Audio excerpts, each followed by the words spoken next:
प्रिय छात्रों,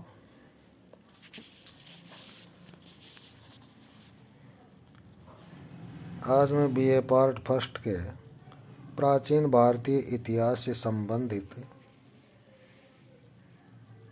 एक दूसरे महत्वपूर्ण व्याख्यान पर चर्चा कर रहा हूँ। व्याख्यान का नाम है रुद्रदामन की उपलब्धियाँ। नहपान की तरह से रुद्रदामन भी शक वंश का एक महत्वपूर्ण शासक था। यह रुद्रदामन प्रथम के नाम से जाना जाता है, जो पश्चिमी भारत में शासन करने वाली शक क्षत्रपों की कारदमक वंश की शाखा से संबंधित था, जिसका संस्थापक यशोमतिक था। इस शाखा को चष्टन वंश की शाखा के नाम से भी जाना जाता है, क्योंकि वह इस वंश का पहला स्वतंत्र शासक था। अंधाऊ अभिलेख के अनुसार इस वंश का राज्य मुख्यतः उज्जैन और काठियावाड़, जो सौराष्ट्र और मालवा में स्थित थे, वहां पर था। इस वंश के पहले स्वतंत्र शासक चष्टन ने ही कन्नौज व काठियावाड़ में स्वतंत्र शक राज्य की स्थापना की थी। अतः इस वंश को चष्टन वंश कहा जाता है। इस वंश के शक ईरान की कारदम नदी के आसपास रहते थे, अतः इसे कारदमक वंश के नाम से भी जाना जाता है। चष्टन की राजधानी उज्जयिनी थी। रुद्रदामन प्रथम इसी चष्टन का पौत्र और जयदामन का पुत्र था, जिसका उल्लेख अंधाऊ अभिलेख में हुआ है। जयदामन की मृत्यु अपने पिता के जीवन काल में ही हो गई थी, अतः रुद्रदामन ने अपने पिता की मृत्यु के बाद अपने पितामह चष्टन के साथ क्षत्रप के रूप में शासन किया और चष्टन की मृत्यु के बाद महाक्षत्रप बना। अब मैं आपको यह बताना चाहूँगा कि रुद्रदामन प्रथम ने कब शासन किया। रुद्रदामन प्रथम के शासन की प्रथम ज्ञात तिथि 52 है।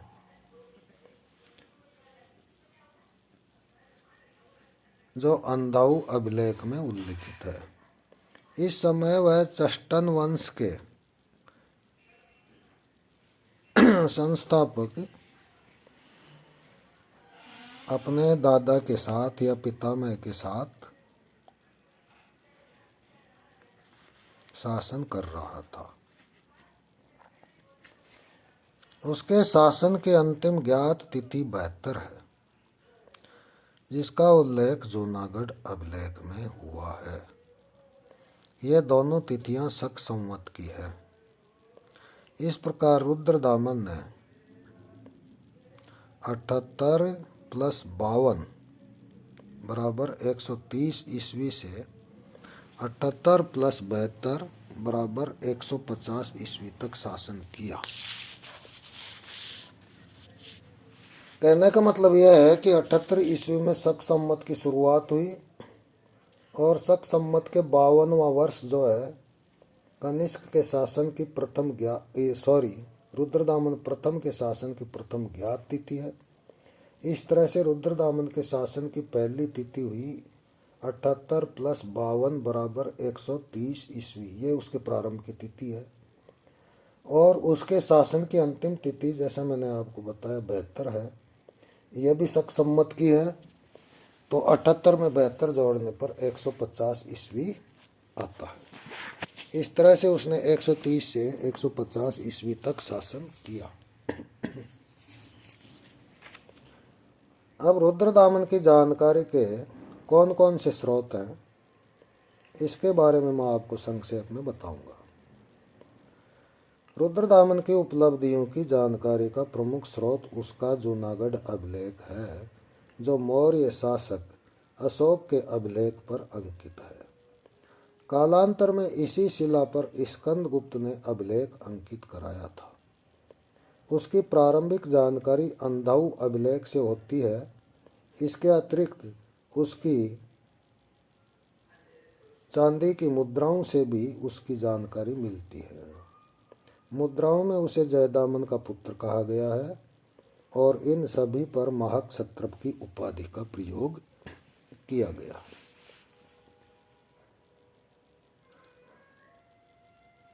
अब रुद्रदामन के राज्यारोहण के बारे में चर्चा की जाए तो अंधो अभिलेख से ज्ञात होता है कि चष्टन और रुद्रदामन संयुक्त रूप से शासन कर रहे थे। जूनागढ़ अभिलेख के अनुसार सभी जाति के लोगों ने इसे अपना रक्षक चुना था। अभिलेख से यह भी ज्ञात होता है कि उसने अपने बाहुबल से महाक्षत्रप की उपाधि प्राप्त की। इससे यही निष्कर्ष निकलता है कि अपने दादा के जीवन काल में ही उसे युवराज का पद दे दिया गया था और उसके मृत्यु के बाद यह स्वतंत्र शासक के रूप में शासन करने लगा था।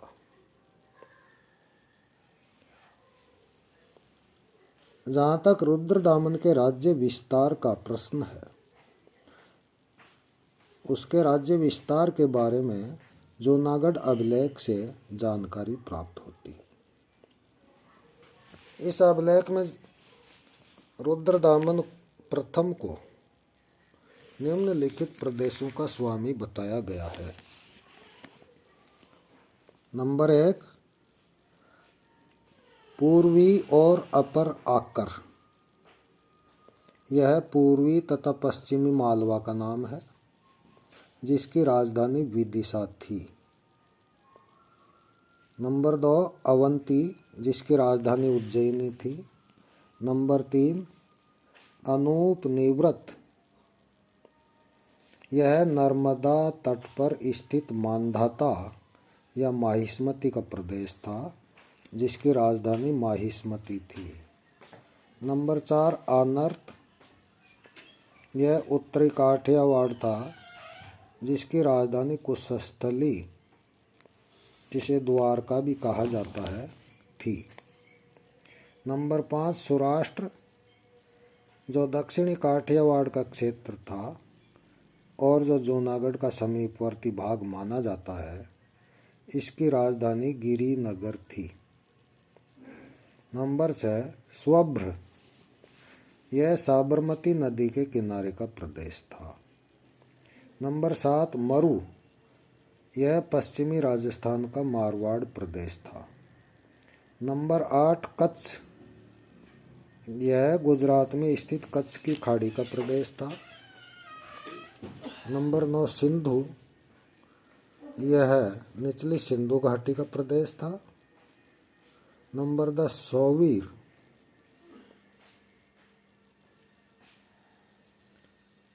यह भी निचली सिंधु घाटी का प्रदेश था। तो निचली सिंधु घाटी का पश्चिमी प्रदेश था, तो सोवीर निचली सिंधु घाटी का पूर्वी प्रदेश था।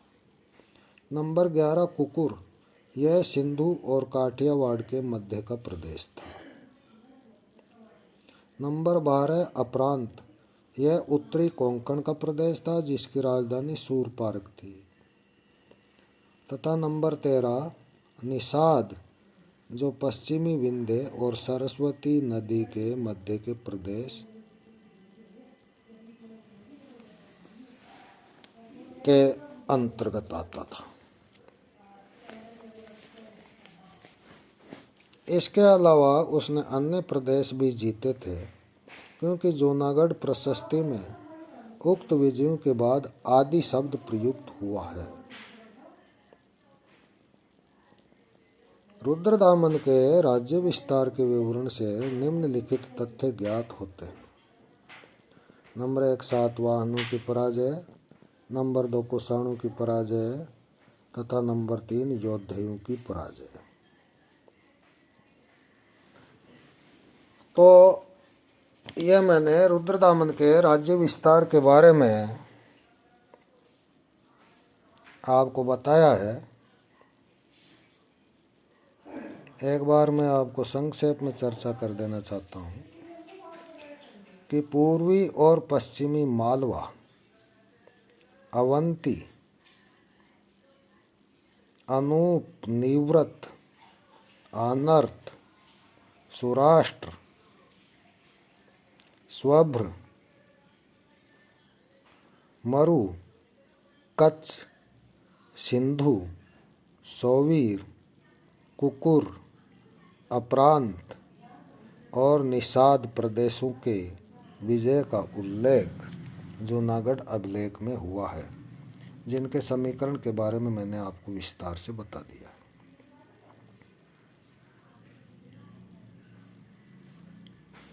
इसके अलावा इसने अन्य जो प्रदेश जीते थे, उन प्रदेशों की विजय से हमें सातवाहन, कुषाण और योद्धियों की पराजय के बारे में भी संकेत मिलता है। कहने का मतलब यह है कि रुद्रदामन ने इनको पराजित किया। उक्त प्रदेशों में से पूर्वी और पश्चिमी मालवा, अवंती, सौराष्ट्र, कुकुर, आनर्त, अनूप, निवृत्त सातवाहन शासक गौतमीपुत्र सातकर्णी के साम्राज्य में सम्मिलित थे, जिनका उल्लेख नासिक अभिलेख में हुआ है। यह प्रदेश गौतमीपुत्र के किसी उत्तराधिकारी को पराजित कर जीते गए थे। यह शासक संभवतः वासिष्ठीपुत्र पुलमावी या उससे पूर्ववर्ती वासिष्ठीपुत्र श्री सातकर्णी रहा होगा, जो कनेरी अभिलेख के अनुसार रुद्रदामन प्रथम का दामाद था। जूनागढ़ लेख के अनुसार रुद्रदामन ने दक्षिणापथपति सातकर्णी को युद्ध में 2 बार पराजित किया, किंतु संबंधों की निकटता के कारण उसे छोड़ दिया। सिंधु सौवीर का प्रदेश उसने कुषाण शासकों से जीता था, क्योंकि कनिष्क के सुई विहार लेख के अनुसार यह कनिष्क के अधिकार में था। योद्धेयों की पराजय का संकेत भी अभिलेख से प्राप्त हुआ है, जिनका निवास पूर्वी पंजाब में सतलज नदी के तट पर जोहियाबार का प्रदेश माना गया है। इन्हें सर्वाधिक वीर कहा गया है। ऐसा प्रतीत होता है कि योद्धेयों के विरुद्ध उसे कठिन संघर्ष करना पड़ा था। संभवतः रुद्रदामन प्रथम ने अपने पराजित राजाओं को अपने अधीन बनाकर उनके राज्य वापस लौटा दिए थे, क्योंकि जूनागढ़ प्रशस्ति में उसे भ्रष्ट राज्यों को प्रतिष्ठापित करने वाला कहा गया है।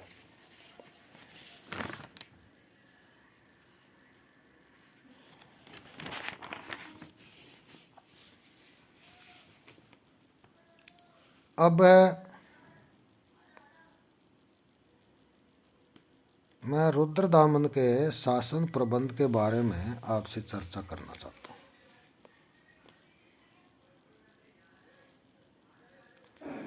उसके अभिलेख से ज्ञात होता है कि उसका साम्राज्य प्रांतों में विभक्त था, जहाँ का शासन योग्य व विश्वास पात्र प्रांतीय शासकों के हाथ में था। जूनागढ़ अभिलेख से हमें आनर्त सौराष्ट्र के प्रांतीय शासक सुविशाख का पता चलता है। राज्य कार्यों में सहायता के लिए एक मंत्री परिषद थी, जिसमें 2 प्रकार के मंत्री होते थे। मति सचिव, जो राजा को शासन कार्यों में परामर्श देते थे, तथा कर्म सचिव, जो राजकीय आज्ञाओं और नीतियों को क्रियान्वित करते थे।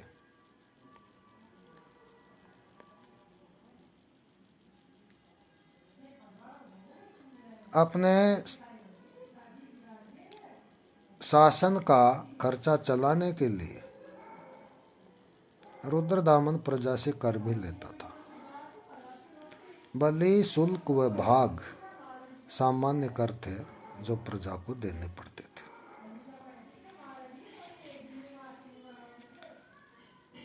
अब मैं रुद्रदामन प्रथम के लोकहित के कार्य की भी चर्चा करूंगा। जूनागढ़ अभिलेख से ज्ञात होता है कि रुद्रदामन प्रथम का सबसे महत्वपूर्ण कार्य सुदर्शन झील का पुनर्निर्माण करना था। इस लेख से ज्ञात होता है कि सुदर्शन झील का निर्माण मौर्य शासक चंद्रगुप्त मौर्य के समय में वैश्य पुष्यगुप्त द्वारा कराया गया था और अशोक महान के समय यहाँ के प्रांतीय शासक यवनराज तुषास्प द्वारा इससे नहरें निकलवाई गई थी।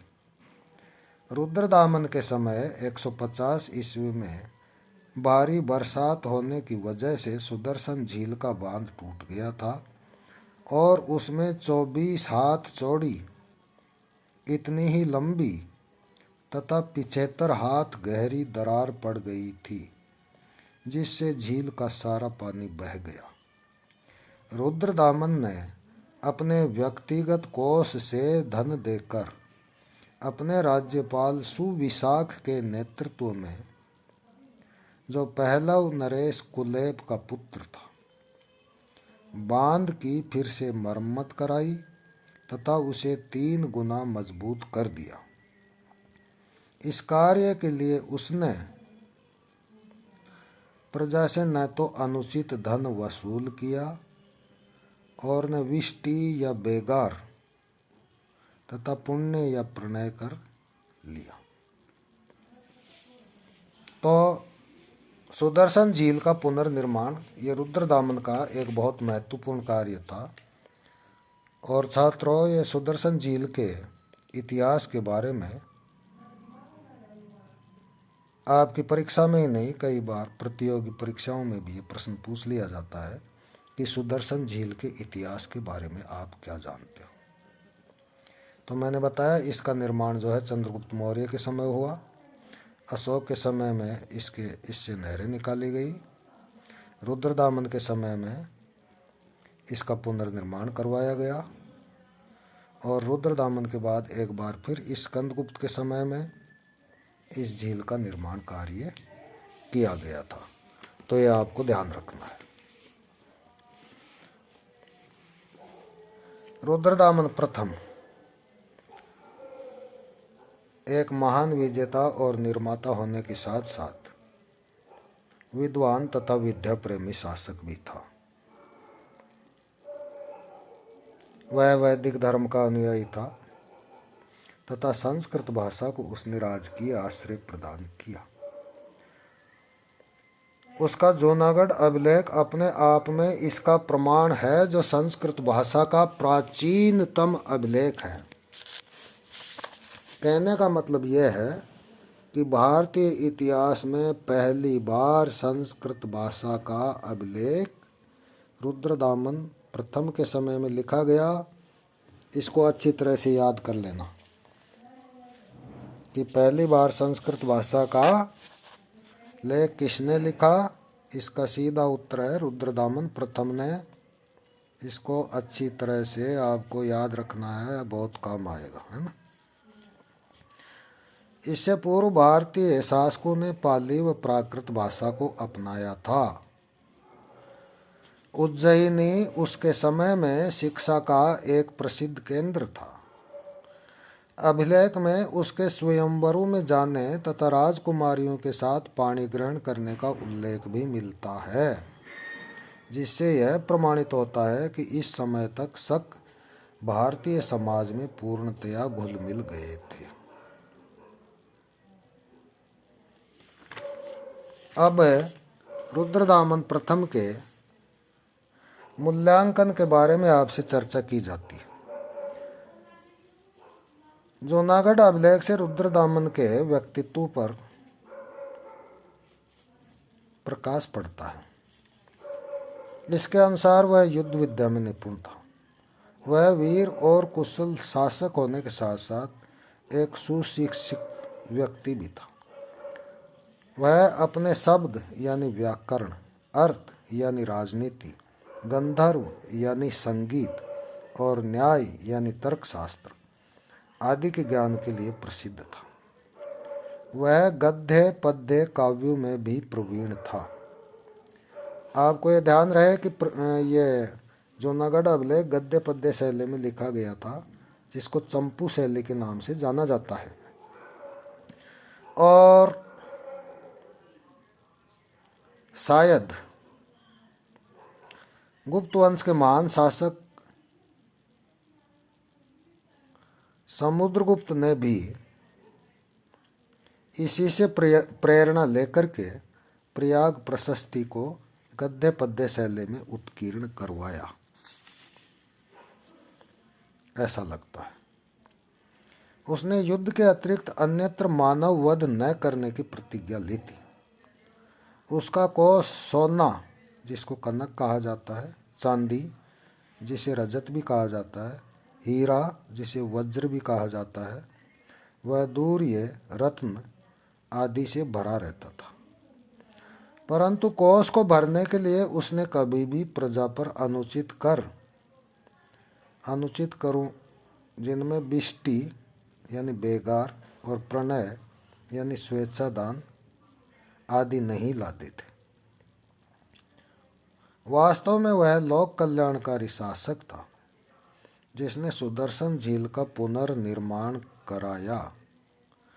उसने संस्कृत भाषा को संरक्षण दिया। तो यह मैंने आपको रुद्रदामन प्रथम की उपलब्धियों के बारे में विस्तार से समझा दिया है। धन्यवाद छात्र।